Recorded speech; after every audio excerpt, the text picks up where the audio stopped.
반갑습니다. 오늘부터는 도운편을 공부하시겠습니다. 도덕교에서 한 거 운수라는 뜻이죠. 운수를 믿으시는가요? 운수. 사람은 운이 있어야 잘 된다. 우리 도덕회상에도 운이 있는데, 우리 회상 운에 대해서 하신 말씀이 수록된 것이 도운편입니다. 도운편은 우리나라에서 우리가 늘 말하기를 개벽시대, 후천 개벽시대가 돌아왔다 그렇게 항상 표현하죠. 후천 개벽시대, 선천시대하고 후천시대하고 이렇게 비교해서 말씀을 하는데, 대개 18세기 중반 1800 몇 년도라고 하는 18세기 중반에서 그때 갑자년하고 또 19세기 말에 또 갑자년, 그 어중간의 어중간의 기간을 선후천 개벽이 바뀌는, 선천과 후천이 바뀌는 그런 기간으로 알고 있어요. 선천시대하고 후천시대는 그 갑자년을 중심으로 해서 변화가 되는데, 그 갑자년도 60년 만에 한 번씩 돌아오지 않아요? 60갑자 아시죠?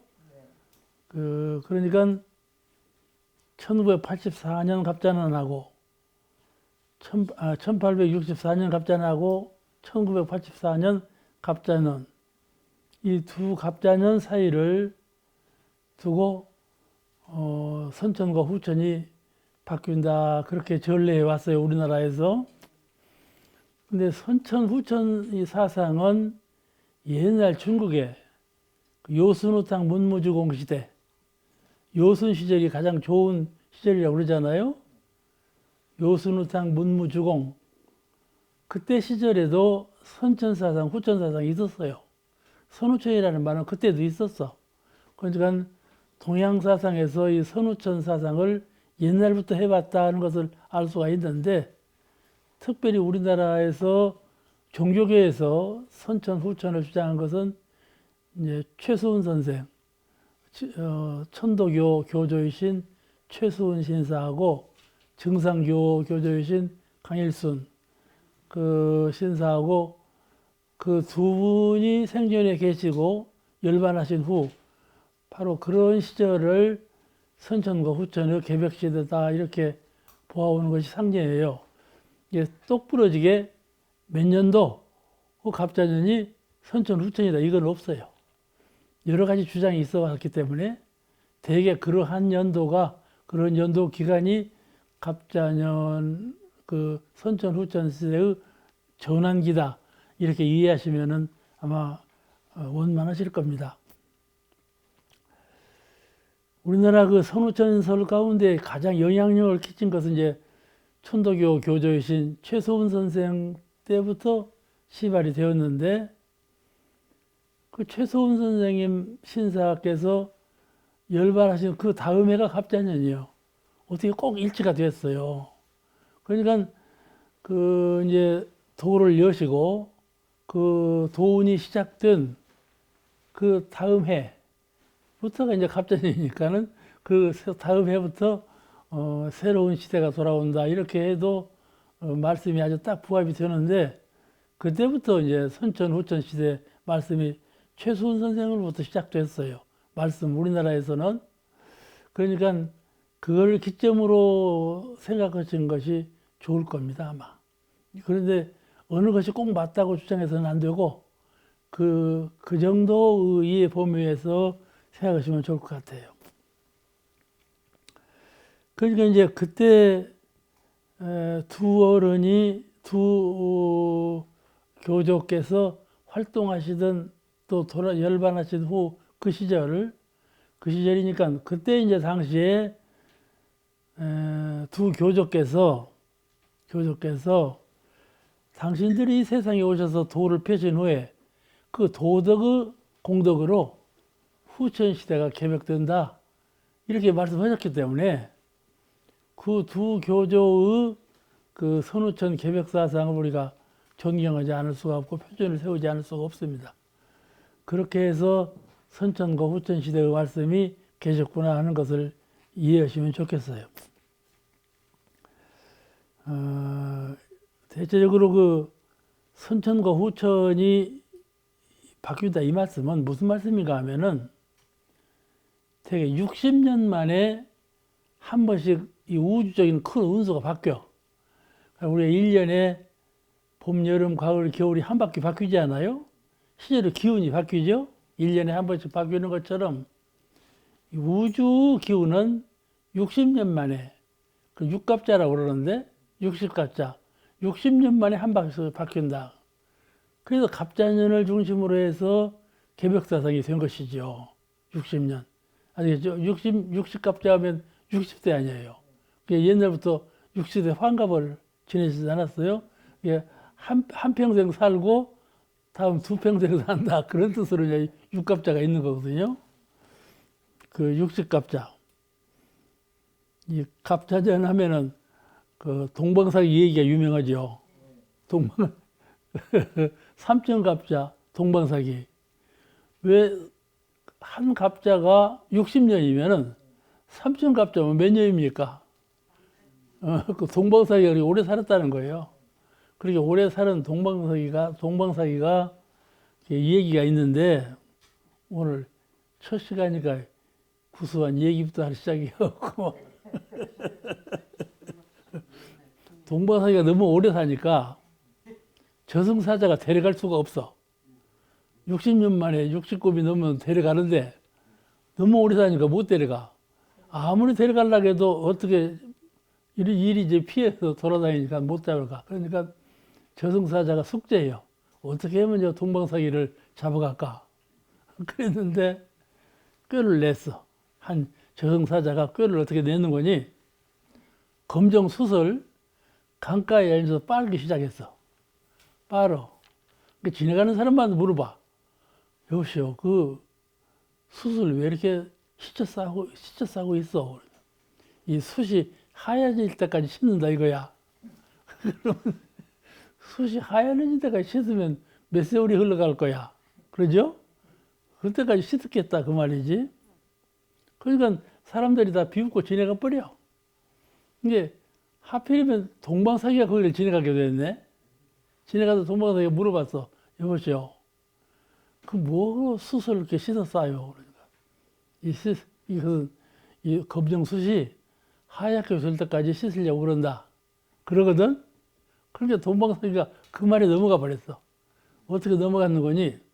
내가 삼천갑자년을 살았어도 숯이 하얀해지는 건 안 봤다. 그렇게 말한 거야. 그러니까 이놈이 동방사기로구나. 잡아냈어. 자기가 자기를 동방사기라고 말을 저승사자한테 말해갖고 그 잡혀갔다는 거야.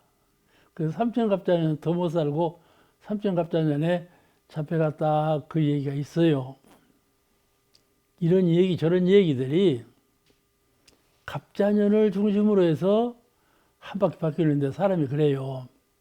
근데 저도 이제 다 아시죠? 제가 85세라는 거?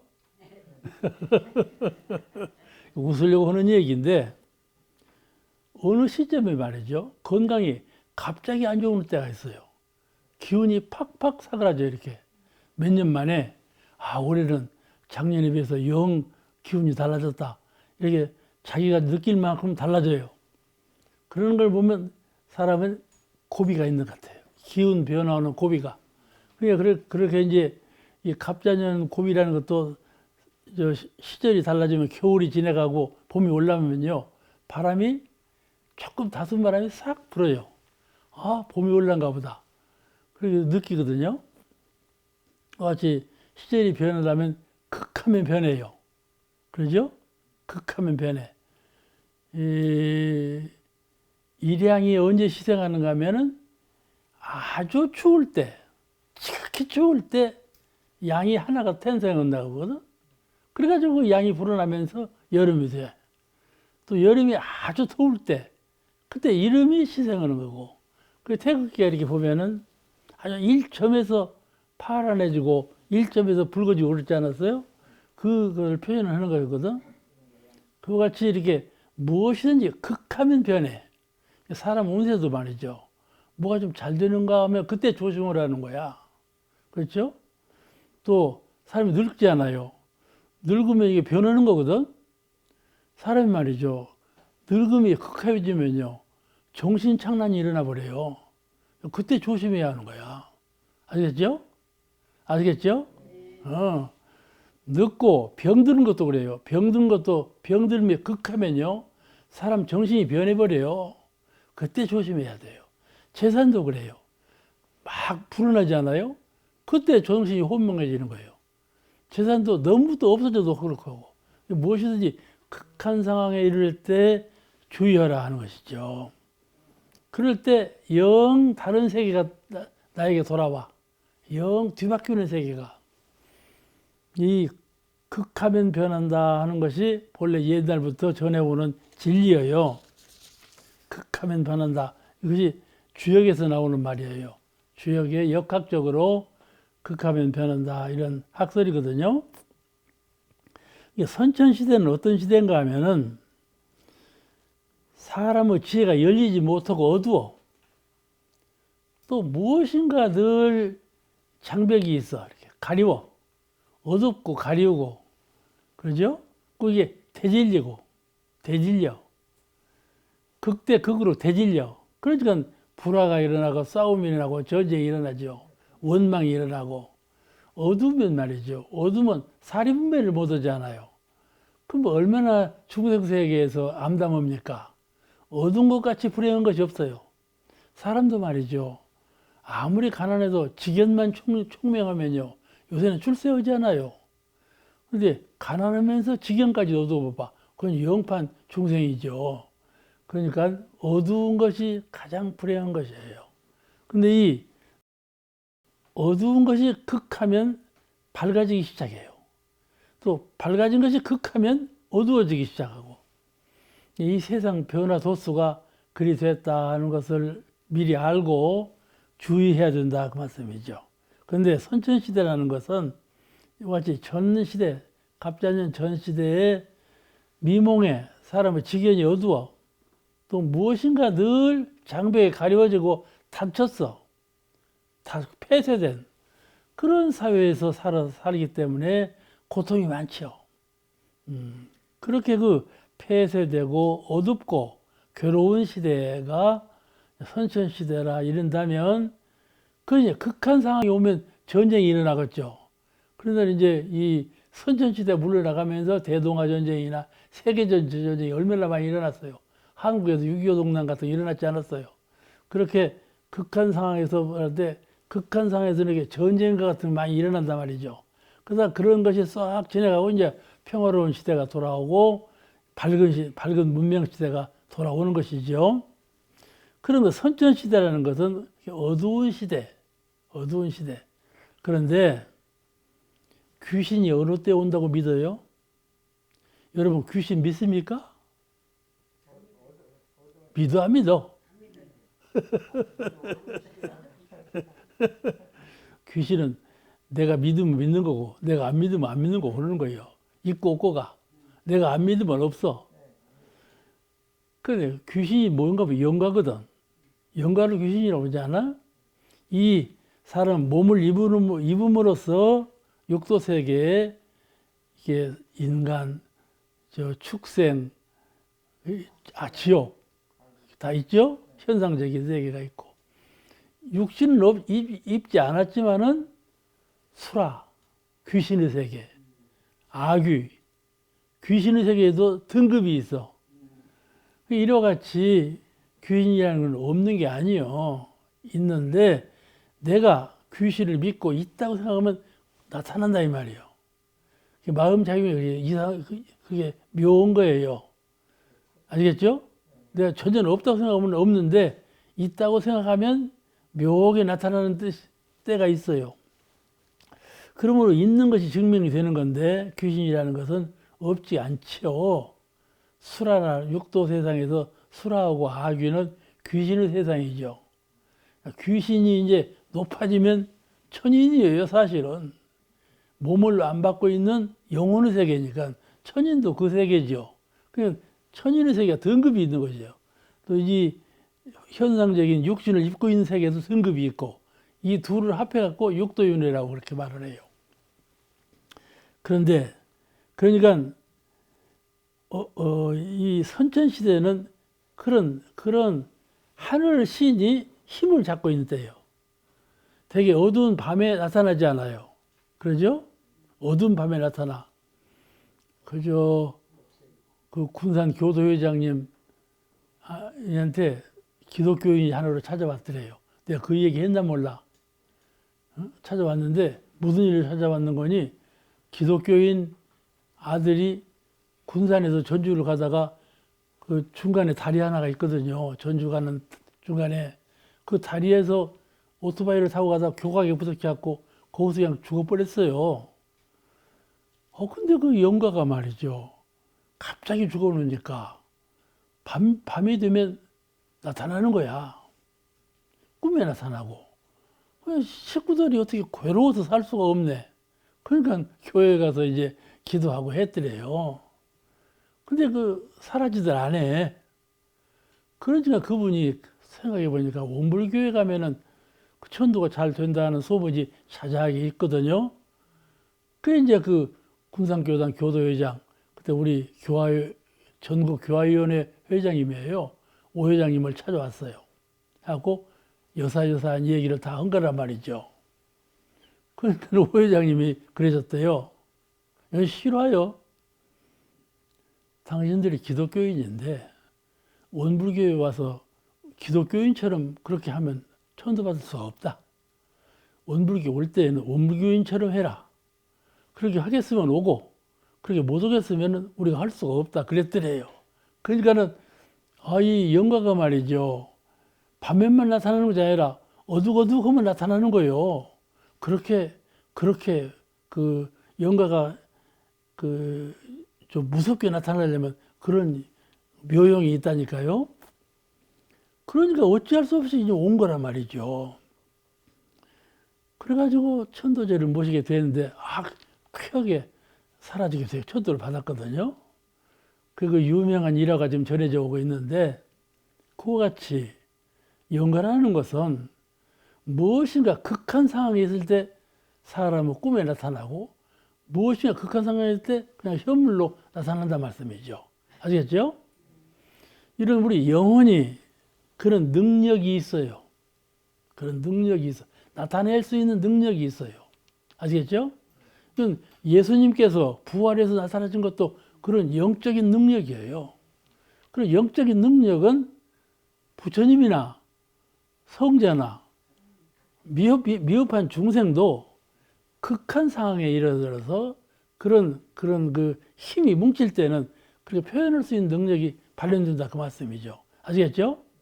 우리 영혼은 진공묘유라 텅 빈 가운데 아주 묘용의 우리가 생각할 수 없는 미묘한 그런 작용을 해요. 아주 그런 작용이기 때문에 그렇게 발현된다 그 말씀이죠. 그런데 선천시대는 그 영혼들의 힘을 잡고 있었어요. 그 당산나무 아래 가서 벼락을 재앙을 입은 사람도 있고 말이죠. 그런 시대예요. 그러니까 동네에 가면요 당산나무를 그냥 거기서 굿을 치고 야단을 한다니까요. 옛날에는 다 그랬어요. 옛날에는 당산나무 밑에 가면은 막 세기를 왼편으로 꼽아갖고 막 둘러놓고 말이죠. 거기다 만사기 같은 걸 막 걸어놓고 거기서 기도를 하고 불공을 하고 그랬다니까요. 그거 기억하시죠? 지금은 그런 거 하나도 없잖아요. 아시겠죠? 그것이 선천시대하고 후천시대하고 바뀐 거예요. 그게 어두운 시대가 뒤바뀌어서 이제는 그런 것을 막 우습게 보지 않아요. 있을 수가 없잖아요. 그렇게 옛날에는 하늘 세계에서 힘을 잡고 있었어요. 그만큼 현신 세계가 어둡고 막힌 세계였어요. 힘이 약한, 아시겠죠? 힘이 약한 세계에서 힘이 약하면 져요, 이겨요? 지죠, 져. 100점 100불 있죠. 100패죠. 힘이 약하니까 그렇게 강한 세력이 하늘세계였다 말씀이죠. 그래서 지금은 인지가 개발되고 문명이 발현되어 가지고 훨씬 더 정신적인 도덕 문명이 발현되었어요. 고급 문명이 올라섰단 말이죠. 그러니까 힘이 어디로 갔어요? 예, 지상세계로 인권세상으로 돌아왔어요. 그것을 천권시대가 인권시대로 바뀌었다, 이렇게 보는 거예요. 옛날에는 말이죠, 1월 성신을 볼 때 정령으로 믿었거든요. 정령은 사실은 정령이에요. 근데 지금은 말이죠, 그런 정령의 세계를 로켓가 올라가고 와서 보니까 바위로구만, 그런 시대가 됐잖아요. 그걸 바위로 보는 생각하고 정령으로 보는 생각은 판이하게 달라요. 그걸 바위로 보는 사람은 과학적인 안목이고 정령으로 보는 사람은 정신적인 안목이에요. 어느 누가 맞고 틀리고 하지 않아요. 다 맞은 말이에요. 알겠죠? 돌멩이로만 정령이 아니로구만. 그는 영 정신세계가 빈약한 사람이에요. 정신이 무엇인지를 모르는 사람이에요. 아시겠죠?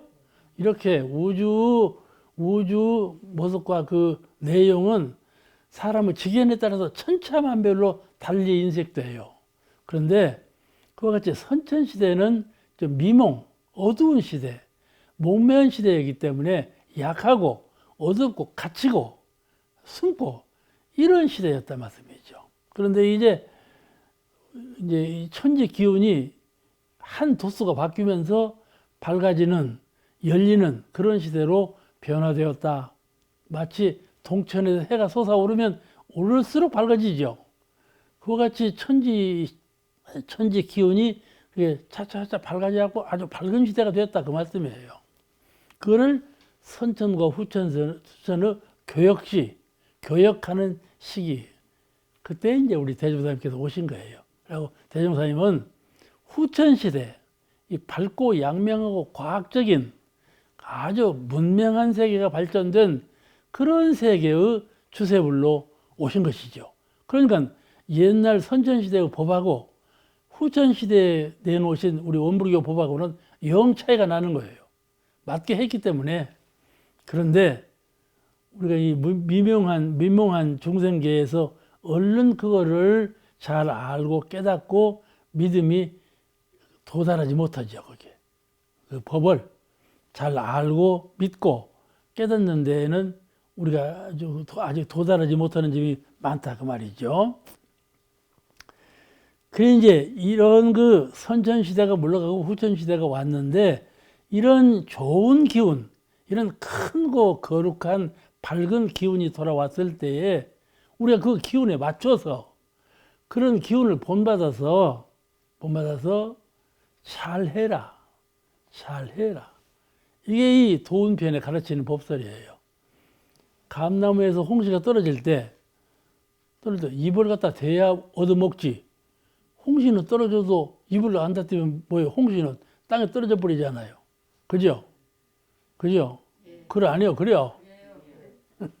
예, 거룩한 밝은 기운이 돌아왔어도 그 기운을 채받아서 사람이 응용해서 잘 활용함으로써 그 천지의 도를 받아서 원불교를 발전시키고 자기를 진급시키고 이렇게 잘 활용하라, 그 내용의 말씀이 도운편에 수록되어 있는 거예요. 그러니까는 밝은 기운이 돌아왔다고 해서 다 밝아지는 건 아니요. 공부하는 분이 밝아지는 것이고 덕을 쌓는 분이 복을 입는 것이지, 그렇잖아요. 그 이제 정산여력께서 이런 대운을 받는 우리 그 법계에서 우리 교도와 일반 사회인들이 원불교에서 제창하는 바가 무엇인가 하면은, 앞으로 오는 세상에는 대세계주의, 한 종교에 국집된 사상, 한 나라에 국집된 사상, 이렇게 한 인류, 인간에게만 국집된 사상, 이렇게 편협하게 어느 한 것에 국집된 사상으로는 응하지 못한다. 조화를 이루지 못하고 같이 하지 못한다. 그러니까 대세계주의가 되어라. 가령 내가 원불교 전무신인데 원불교만 위하는 그런 생각만 갖지 말라 말이죠. 이것을 세계적인, 서로 같이 하는, 이게 가령 동양 문명과 서양 문명이 서로 충돌하지 아니하고 서로 이해하고 교역한다면 얼마나 좋겠어요. 동양 문명하고 서양 문명과 차이가 많지 않아요. 가령 사람이 오라고 할 때 말이요. 동양 사람들은 이리 오라고, 서양 사람은 이리 오라고. 그러잖아요? 거꾸로 해요. 우리는 말이죠. 제가 옛날에 어느 상가에 갈 때 흰 양말을 신고 갔네요. 그냥 보통 그때 흰 양말을 우리가 많이 신었어요. 검정 양복, 흰 양말. 근데 그대로 갔네? 그랬더니 상가에 흰 양말을 신고 왔다고. 누가 그러더라고. 그래서 그 흰 양말 신고 가는 아무 의미 아니에요. 그래서 서양 사람들이 검정 양말 신고 가거든. 서양 사람들은 검정 넥타이, 검정 양말 신고 간다 이 말이에요. 근데 흰 양말을 신고 간다 그 말이거든. 그러니까 이게 문화인데 동양은 동양 문화가 있고 서양은 서양 문화가 있잖아요. 서로 차이가 나잖아요. 우리는 사람이 돌아가시면 흰 옷을 입었어요. 서양은 사람이 돌아가시면 검정 옷을 입고 이렇게 반대잖아요. 그렇잖아요? 그게 문화 차이예요. 그것을 이해 못하면 안 되는 것이죠. 그런데 문명한 사회는 이 다른 문화가 대립을 하지 않아요. 충돌하지 않아요. 서로 이해하고 같구나. 너하고 나하고는 본래 같은 것이로구나. 이게 밝은 지혜거든요. 지혜가 밝으면 그 같은 점을 알아. 아시겠죠? 관사님 여기 계시고 나 여기 있잖아. 관사님도 지혜가 밝으시고 나도 지혜가 밝고 관사님하고 나하고는 하나구만. 아는 거죠. 모르면 둘로 아는 거예요. 모르면 둘로 아는 거예요. 그냥 우리가 항상 내가 신불이론상을 늘 상념에 두고 있으면 같다. 옥타오님 오다고 같다고 알아. 근데 신불이론상을 늘 상념에 두지 않고 잊어버려. 신불이론상 하다가 나도 잊어버리고 그냥 조정중으로만 산다. 다른 것만 봐. 다른 같은 점을 못 봐. 그러지 안목이 닫히는 거죠. 그러니까 안목이 열리고 밝아지면 하나로 통일되는 사상이 정립이 돼요. 모든 것은 서로 주고받고 은혜 속에서 살아야 하고 모든 건 한 이치 한 기운 속에서 살고 있구나 하는 맥이 하나라는 것을 알게 된다 이 말씀이죠. 그럼 그런 신법을 쓰는 것이죠. 그러니까 가령 내가 여기 있잖아요. 근데 이것은 뭐이냐? 조정중은 뭐이냐? 그런 말이죠. 이렇게 대답할 수가 있어. 조정중은 법신불이다. 아시겠죠? 조정중은 색신불이다. 이렇게 볼 수가 있는 거예요. 나는 금강경에 색신열애, 법신열애가 나온다니까요. 불교 금강경에 서가모니 부처님께서 법신열애와 색신열애 둘이 하나다. 그 말씀이 나온다니까. 그러니까 이 사람은요. 법신열애이면서 색신열애예요. 그렇게 볼 수가 있겠죠. 내가 마음을 챙기면 그리 되고 마음을 못 챙기고 그리 못 되는 거고. 그래서 우리가 신불이론상 외우는 것이고 나무아미타불 외우는 것이고 시간만 조금 있으면 주문을 외우면서 법신청정 본무에 주문을 외운다 이 말씀이죠. 그래서 내 법신열애가 힘을 타도록 내 법신열애가 강해지도록 내 법신열애가 밝아지도록 자유해지도록 자꾸 외운다. 아시겠죠? 누구를 위해서 외우는 것이 아니야. 내 법신열애를 위해서 외우는 것이요. 부지런히 외워지겠어요? 안 외워지겠어요? 그렇죠. 속이 차려서 속이 들어서 법신열애를 깨달은 분은 초소일념 외우죠. 근데 속이 없으면은 외울 마음이 별로 없어요. 외우라 하니까 외우다가 말다 하지. 근데 내가 법신열애구나. 이 형틀이든 내가 아니고 형상은 비록 없으나 법신이 있어서 그 법신이 참 나로구나 하는 것을 진정으로 깨달은 사람은 늘 그 법신열애를 위해서 힘을 타게 하고 밝게 하고 자유롭게 하려고 노력을 한다 이 말씀이죠. 그 노력이 없으면 되겠어요? 안 되겠죠? 그러니까 주문을 외우라는 거예요. 다 성현들은 주문을 외웠어요. 부처님께서도 대종사님께서도 예수님께서도 다 주문을 외우셨어요. 천도교 최소님께서도 증사님께서도 다 주문을 외우셨어요. 그러면 아주 간단한 법문 아닙니까? 가장 간단한 법문이 이론상, 심볼 이론상, 조금 구체적인 법문이 주문이고 조금 더 구체적인 법문이 이론상 서원문이고 이렇게 되는 거란 말씀이죠. 그런데 우리가 얼른 챙길 때 이론상이면 다 끝나지 않아요. 그죠? 이론상이면 다 해결돼 버린 거야. 그래서 대무사님께서 이론상을 보여주실 거예요. 이론상을 보여주실 거예요. 모든 것은 편협해요. 이론상을 신이라 해도 편협보고 이론상을 부처님이라 해도 편협보고 진리로 봐야 가장 원만하다 말씀이죠. 그 진리로 이론상을 진리로 보는 진리를 이론상으로 보는 그런 종교가 주세불 소태산 부처님의 원불교라 그 말씀이죠. 앞으로 오는 세계는 그렇게 되어간다. 그러니까 이것이 후천세계의 종교관이에요. 정산님께서 이 도운편에 또 정산주사 법어 전편에 하시는 주장하시는 말씀 가운데 대세계주의 우리는 대세계주의가 되어야 한다. 내가 주장하는 것에 국 집어지 말고 다른 사람 주장하는 것을 배척하지 말고 도무지 하나였구나. 이게 대세계주의예요. 나는 사람이니까 저는 초목이란 말이죠. 그렇잖아요? 나는 사람인데 활동해야 먹고 살아요. 내가 활동 안 하면 누가 먹여줍니까? 입혀줍니까? 잠자여줍니까? 활동해야만 먹고 살아요. 그 초목을 보세요. 가만히 섰지 않아요. 아무 활동을 안 해요. 그 먹고 살지 않아요. 어? 다 물로 흡수해 먹고 태양으로 영양을 흡수해 먹고 이파리로 옷을 입고 열매로 다 그렇게 결실을 보고 그러잖아요. 먹고 입고 자고 다 해요. 초목도. 근데 그 녀석은 가만히 동하지 않잖아요. 그러면 다르죠. 나는 동물이고 너는 초목이 식물이고 다르죠. 그런데 그것이 차이가 있는 안목이요. 너하고 나하고는 다르구나. 아시겠죠? 이것이 선천시대의 안목이요. 너하고 나하고는 다르구나. 초목도 다르거늘 바위는 얼마나 다르겠어요. 바위는 다르거늘 화공은 얼마나 다르겠어요. 다르구나. 이 선천시대는 이게 다른 것을 알아요. 아시겠죠? 근데 후천시대는 하나구나. 도무지 하나로구나. 그런 깨달은 안목을 갖게 되는 거예요. 정신력을 갖게 되는 세상이 후천세계예요.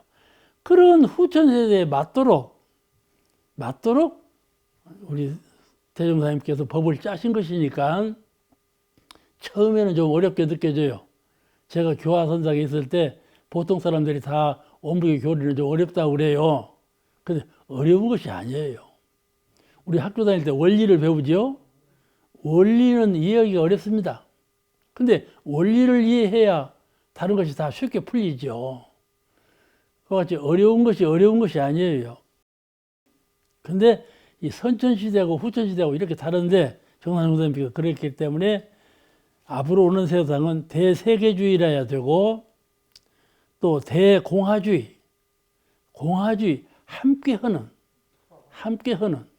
지금은 미국과 중국이 서로 대립하잖아요.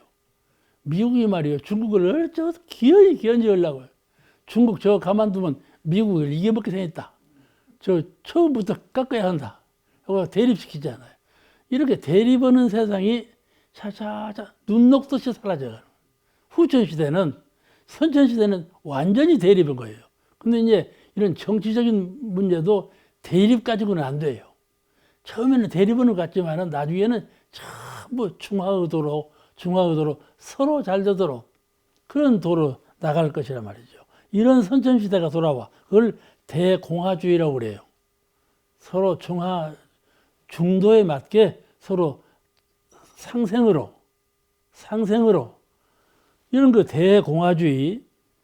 또 하나는 대계백주의, 계백주의. 세상은 말이죠. 자꾸 개창해 가야 돼요. 개창해.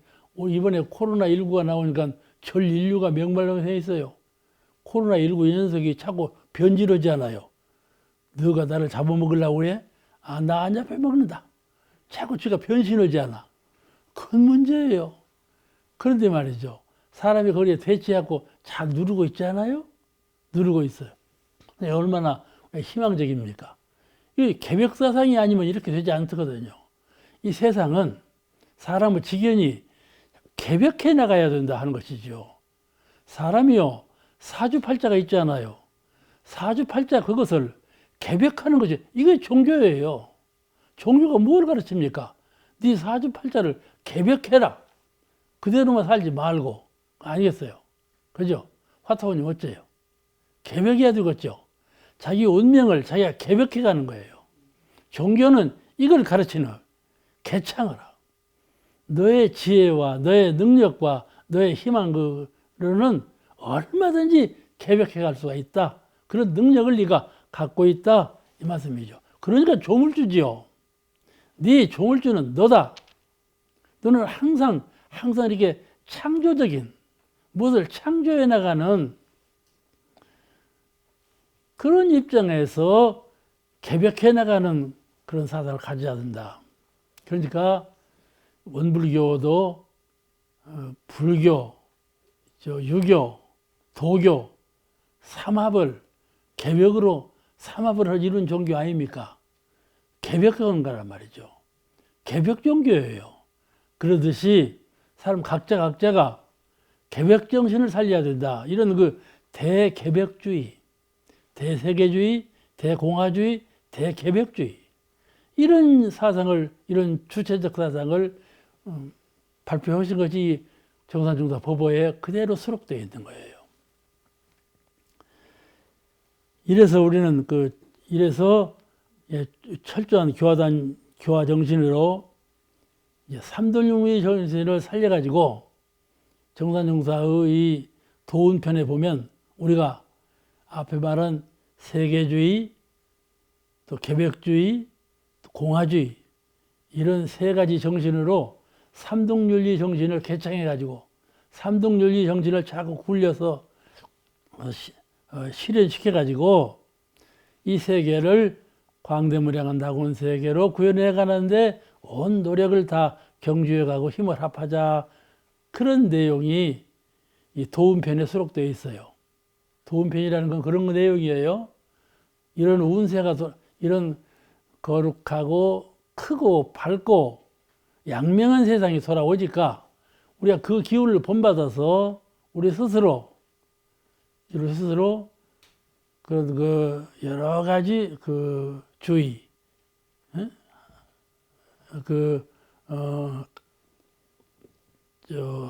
뭐입니까?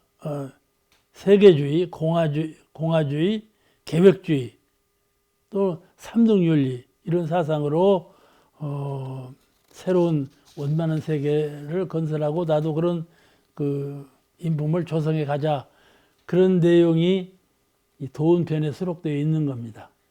이해가 되시죠?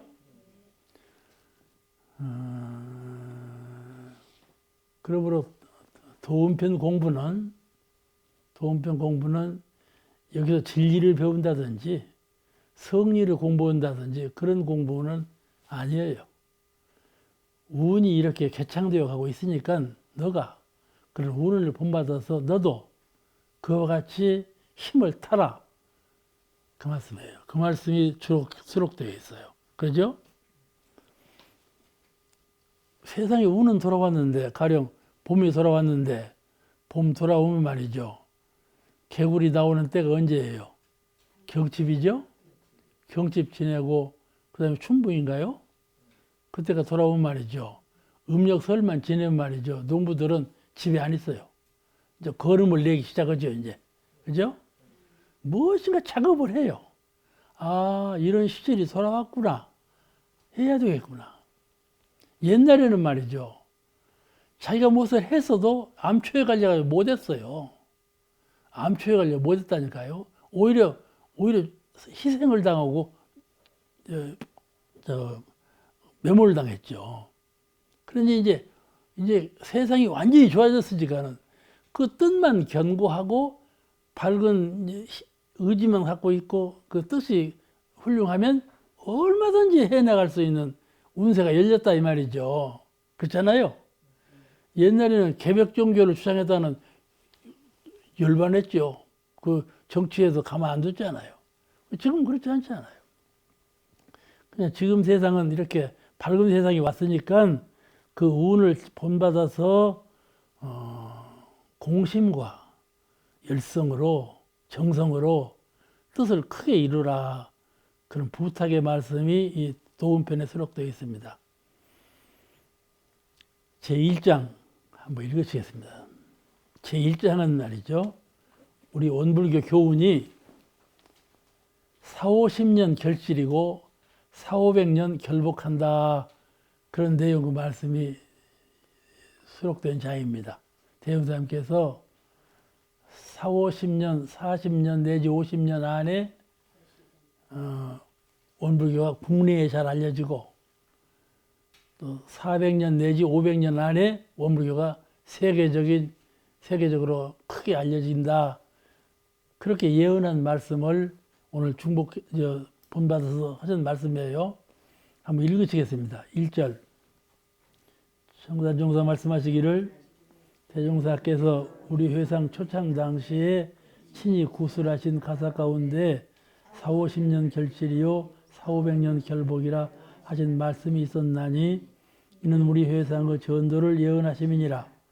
결실이라 하면 새 회상의 법종자가 이 국소에서는 분명한 결과를 보게 될 것을 의미하며 결복이라 하면 그 법종자가 세계에 널리 전파되어 온 세상의 고루 복과를 맞게 될 것을 의미함이니 우리 회상은 창립 4,50년대 안에 이 나라에서 완실한 결과를 볼 것이요 4,500년대 안에 온 세계에 변만하여 일체생령의 한 가지 기유하는 바가 되리라. 한번 읽으면 봐도 다 아시겠죠? 설명을 뭐 그렇게 긴히 할 필요는 없겠지만은 기왕 공부하시는 바니까 그 대종사님께서 익산 총부를 처음 건설하실 때 초가 몇 칸 지어놨죠. 그 제일 값싼 땅 공동묘지로 쓰는 땅을 구입해가지고 익산 읍내도 아니고 소음리 읍내였는데 읍내도 아니고 별도로 떨어진 거기를 개발해가지고 이제 했는데 익산이라는 곳이요 아주 이 지리적으로 풍수적으로 매우 그 좋은 기후를 타고 있는 곳입니다. 큰 자연 재난이 없어요. 익산이 그런 것이고 그때 그 익산이 교통이 아주 좋은 곳이에요. 그 왜냐 호남 지역의 산물을 일본으로 가져가기 위해서 익산이라는 도시를 신도시로 개발한 곳이에요. 그래서 아주 교통이 좋습니다. 그러니까 이 교통의 중심지 또 곡창지대 또 그렇게 그 여러 가지 재난을 피하는 그 요지에 익산 총부를 건설하신 것인데 그때 이제 경제력이 부족하니까 원단 맞고 뭐 숫장사하고 이렇게 해서 번 돈으로 이제 여기 땅을 사가지고 초가 몇 칸을 지어 놓은 거예요. 그런데 이것이 이제 원불교 회당의 최초 이제 원불교 회당이죠. 그렇게 초당 몇 칸을 지어 놨어도 그것이 이제 원불교 교단이에요. 그때 당시에. 그래 놓으시고 물어보신 거예요. 이 교단의 형세가 어떻게 보이느냐. 그러니까 제자 가운데 이렇게 대답을 했어. 못자립한 것 같습니다. 그런 대답을 하신 거예요. 그러니까 그 대답을 들으시고 하신 말씀이 본문이 이 본문이에요. 우리 교단이 4,50년 결실하고 4,500년 결복할 거다. 이 본문을 그때 하신 거예요. 그러니까 이제 4,500년 안에 세계적인 종교가 될 것이다. 이런 말씀이신데 앞으로 일대 이제 정관종사님 말씀은 오늘 이 말씀은 일대만 가더라도 이 법을 요구하고 갈 만한 사람이 많아질 것이며 일대라는 것은 12년, 3회 36년이거든요. 그러니까는 36년이 지내면 그 말이에요. 36년, 12년씩 해서 3번이면 36년 아니에요? 36년이 지내면 그 말이죠. 근데 이제 앞으로 1대만 지내도 이 법을 요구하는 갈만상이 많아질 것이요. 여기 하신 말씀은 12년만 지내도 그 말이에요. 1대. 12년만 지내도 이 법을 요구하고 갈만한 사람이 많아질 것이며 그 말씀이에요. 그런데 몇십 년 후에는 이제 국내에서 다 알아질 거다. 그런 내용이니까는 또 그 몇백 년 후에는 전 세계에서 알아질 것이니 그런 법문이죠. 서가모니 부처님께서도 도를 이루신 후에 당신께서 깨달으신 바를 알아주는 사람이 없어. 사실은 부처님은 정각산에서 도를 깨달으신 거나 같아요. 이 부다가야로 내려오신 것은 대중이 눈에 띄는 자리로 내려오신 거야. 깨달으셔 누가 알아주는 사람이 없으니까는 내가 이렇게 수도를 한다는 것을 대중 눈에 띄는 곳으로 내려오셨어. 부다가야는 야반이에요. 이렇게 평지예요. 거기서 이제 도를 얻으신 거거든요. 이 부다가야에서 도를 깨달으셨다 그러나 실은 정각산에서 깨달으신 거예요. 그래서 산 이름이 정각이에요. 정각. 바를 정자, 깨달을 각자.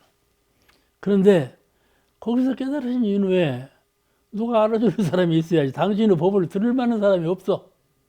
그러니까 거기서 100리나 떨어진 30km 이상 떨어진 그 녹야원 그 사슴이 풀을 뜯어먹고 사는 농장, 그 녹야원이라고 그래요. 거기에 이제 오비구가 살고 있었어. 수도를 닦고 있어서 오비구는 서가모니 부처님을 옹호해가지고 당신 부처님 되면 우리도 부처님 되리다. 이렇게 서가모니 부처님을 옹호해하고 같이 수도원 분들이요. 근데 그분들이 부처님께서 유미죽을 얻어 자시고 여론이 고행을 안 하시네. 딱 눈치를 보니까 이제 서가모니 시달타는 고행을 포기했구나. 안 되겠다. 그래고 시달타를 떠나고 버렸어. 오비구가 이 양반은 도를 못 이룰 뿐이다 하고 떠나버렸다니까. 그런데 도 이루는 것이 유미죽을 먹고 안 먹고의 관계가 없는 거거든. 그죠? 고행을 하고 않고의 관계가 없어. 도 이루는 것은. 그래서 도를 성취해가지고 보니까 오비구가 어디가 있는가 하고 해안으로 보니까 녹야원에 있다 이 말이에요.